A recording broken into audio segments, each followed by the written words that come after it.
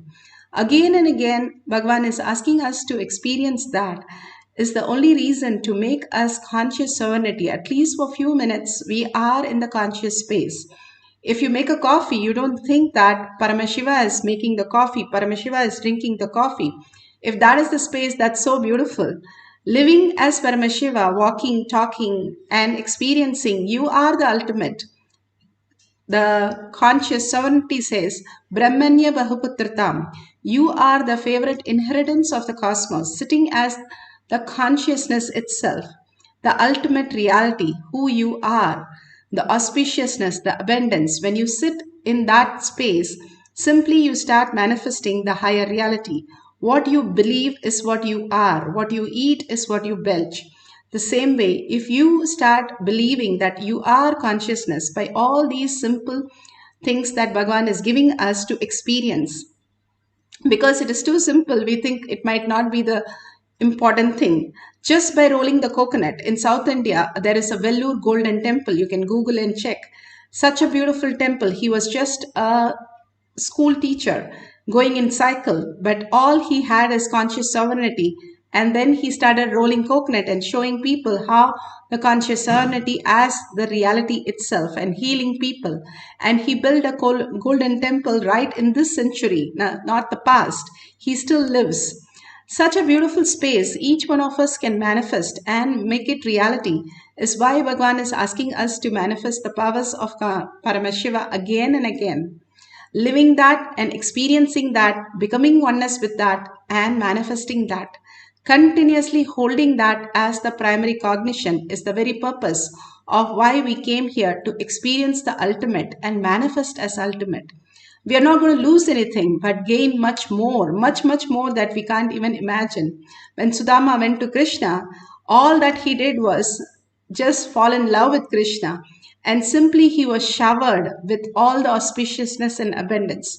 Anytime, any of the stories clearly show us that anytime we surrender to Paramashiva in deep love and reverence and gratitude, simply we become Paramashiva's space of auspiciousness and abundance.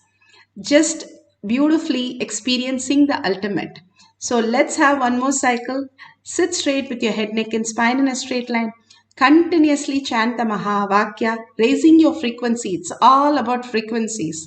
If you raise your frequency, your body even emits the photon more, the light energy. You become the self-effulgent light. Probably that's why they call it enlightenment. That beautiful space you experience is the auspiciousness and abundance that Bhagavan is showering on you right now. Let's experience the oneness and manifest the power of consciousness over matter. Make sure your hand is flat and the coconut is kept very stably, or you can keep it on the gadgets, but make sure the gadgets are completely switched off. Now let's start the second cycle. Start chanting the Mahavakya for experiencing the power of consciousness over matter. Ananda Paramashivam Om Nithyananda Paramashivam Om Nithyananda Paramashivam Om Nithyananda Paramashivam Om Nithyananda Paramashivam Om Nithyananda Paramashivam